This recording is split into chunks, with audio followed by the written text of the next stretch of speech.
Good afternoon. I'm sorry, good morning, good afternoon, and good evening, family and friends. Today is a little bit different because I am doing a video in response to a comment or question that I got last night. And basically, it was asking me to explain systemic racism, what it means, how it applies. Okay. All right, so let me start off by saying, and I'm going to preface this, and when I finish, you're going to understand, okay? I really believe that MAGA, when I say that they're racist, not everybody in MAGA is racist, but I believe that a good portion, I will say 51% or more of them, I believe are racist. Even if it's just microaggressions, I believe they are, all right? Because they don't believe in systemic racism. They deny that it exists, okay? And I'm going to show you, and it's not going to take long. I'm going to tell you some things, and you can verify this stuff in a library. You can Google it. Everything I'm about to tell you is factual, okay? Since America was founded, and we were brought over here, the non-melanated people have done their best to destroy African Americans.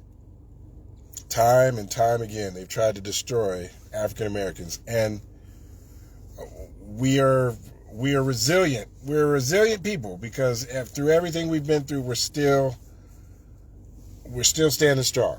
You haven't broke us yet, okay? So I'm going to give you first I'm going to give you an example, and then I'm going to go into some detail, okay? And this is the sort of thing I asked my kids if they knew, and I bet 99% of the people that are watching this video don't know, okay? What is the origin or purpose of the Statue of Liberty? Why was the Statue of Liberty made and donated to America from France? Everybody knows that part. It was donated by France to America. But do you know why? Okay? This is part of the systemic racism, okay? They erase this part of history because they don't want people to know, okay? That's what systemic means, a system in place, okay? The Statue of Liberty was meant to commemorate the abolition of slavery. And I know 99% or 90% of you guys didn't know that. Most people think that it has something to do with immigration. Bring us your tire, bring us you're poor, you're hungry, yada, yada, yada. No, the French did it in 1886. We got the Statue of Liberty. The Civil War ended in like 1865, I think. And we got the Statue of Liberty like 20 years later, because Statue of Liberty chains. And what you're going to see, you're going to realize that most of the pictures that you saw of the Statue of Liberty were like waist high. Or they're from far, far, far. Shoo! I don't know how long of a pause that was. But anyway, you Google Statue of Liberty chains, and you're going to see there's chains at her feet and a broken shackle. Okay? They don't tell you about that in school. And the reason I knew about it because I went to elementary school in Chicago. I went up north. But here in Texas, they don't teach that because Texas is a red state. They don't want to teach that to kids because they think that's part of CRT or critical race theory or whatever the case they may be saying. All that means is they're trying to erase Black history. Okay? They don't. And you're going to understand that everything significant, American history is Black history, and everything significant in Black history, unfortunately, is something that white people did bad to Black people, which sucks because there's a lot of good Black history, but the main points, the things that stick out, this is why they don't want this taught in schools, especially here in the South, okay? Right now, let's. You know what? I'm gonna pause for just a second because I want to mention something. Do you know the whole reason that no, you know what? I'm going to skip that, okay? I'm just going to go down and I'm going to tell you. There's what's called the law of unintended consequences. We've talked about this before, okay? The main reason, like the Great Depression, all that stuff, the main reason that black people survived the Great Depression is because white banks wouldn't allow black customers. So black people kept their money and they didn't lose it in the stock market crash and things like that, okay? So I'm going to go down a list, and I'm just going to list like, I don't know, 5 or 6 things, okay? But Black Wall Street was in Durham, North Carolina, like the late 1800s to the early 1900s, okay? When the black people were doing too well, the white people wanted to displace them, and they said, "Oh, we can't have these Negroes running this town where there are white people that still live here." So they ran them off, displaced them. All right. 1873, Colfax, Louisiana. Now, this is a massacre. These are all massacres that I'm about to list off. Over 150 people. They don't even have an exact count because they threw all the bodies in the Red River. That's how I got that nickname, the Red River. 150 people. They used guns. They even used cannons from like Civil War cannons. Okay. And they just massacred a town where all these black people were at. All right. 1919, Elaine, Arkansas. Over 200 black people were massacred, including women and children. 1921, that's the Tulsa Massacre. Okay. Everybody, a lot of people have heard about the Tulsa Massacre. They even burned that town down. All right. Excuse me. 1906, Atlanta, Georgia. There was a massacre there. Over 100 bodies, 100 dead confirmed. Okay. 1923, Rosewood, Florida. Over 150 confirmed. Now, when I say confirmed, that's because they don't know how many people actually died. This is just the numbers that they know for sure. Okay. One of the biggest was 1898, Wilmington or Wilmot, North Carolina. Okay, I don't want to mispronounce the name, but people in North Carolina probably know. But everybody else, you never learned this stuff in school. Over 300 confirmed black people were killed. They burnt that town down. They ran people out because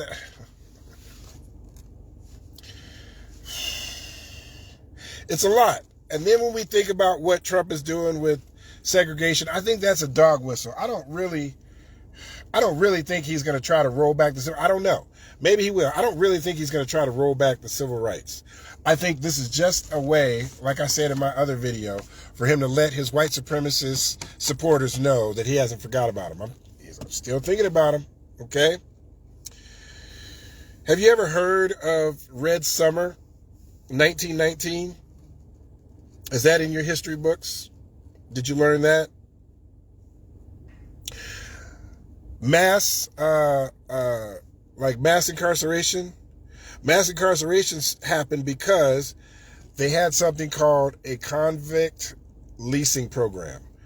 And that was when they got a bunch of people in jail, mostly black people, arrested for trumped up charges. They would arrest them and put them in prison and put them on chain gangs. And these chain gangs would go out and they had to work, convict lease program. They would be building roads in towns, helping on farms that were near the jail. They were free labor that weren't slaves. They were prisoners. So that's where mass incarceration started back in the early 1900s with the chain gangs. And they still kind of do that today. It was just, so that's letting you know that the system, the prison system, policing was set up to police and incarcerate black people. So I know that some people will sit back and say, oh, you know what? That's just those are a string of coincidences. All these things that I listed off, all the massacres that happened, the mass incarceration, not learning about the Statue of Liberty. you're right. All of these things it's all circumstantial. It's all circumstantial evidence, and it's a lot of assumptions as to what the motivations were behind these actions. But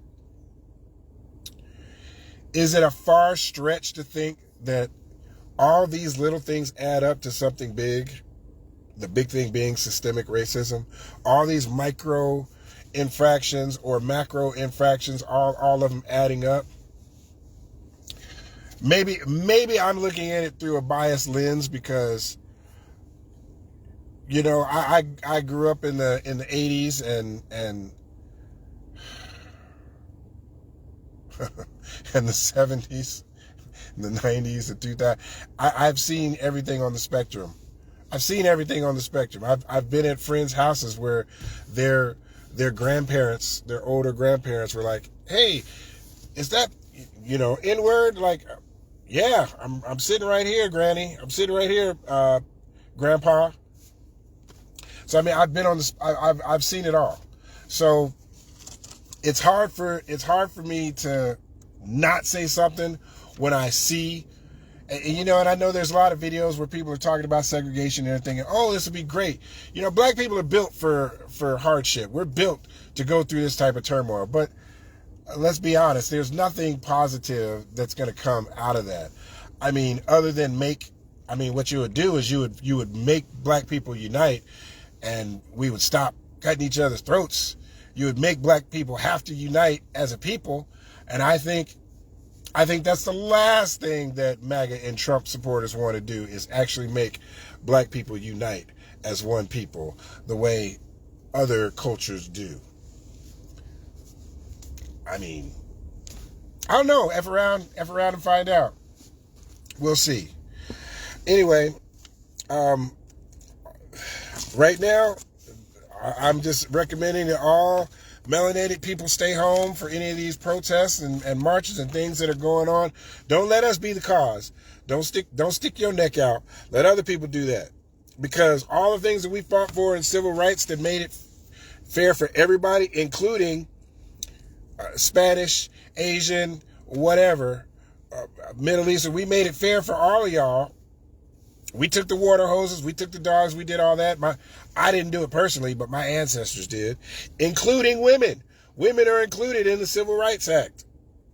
Well, in order to get to us, now they're going to have to go through all of y'all. And good luck. I mean, we're built for this. Y'all aren't. But you didn't stick up for us when we needed you, and now you're expecting us to stick our necks out when we told you this was going to happen. We've been telling you about this dude and not to let him get reelected. We've been telling you. We done told you. 92% of black women showed up and voted. How many white women? What was it? 48, 52, something like that. How many white men who couldn't count on them? How many Latino men? How many Latino women? How many Asian men? How many Asian women? Anyway, I know this video is going to be a little controversial because but when you put it all together, DEI is their new word for the N-word. That's really what it is. When they say DEI, they really want to say the N-word. Every time you hear one of these Republicans say DEI, you replace with the N-word and see if it fits. Just saying. But some people will say there's no such thing as systemic racism. That's just another example. It's just another coincidence. Anyway, I'm going to end this video, but hopefully that answered your question on why I believe that there is systemic racism in America. You don't have to agree with me. That's just my opinion. And as always, I will take questions, comments, and if you give me one, my next video may be about it. Thank you.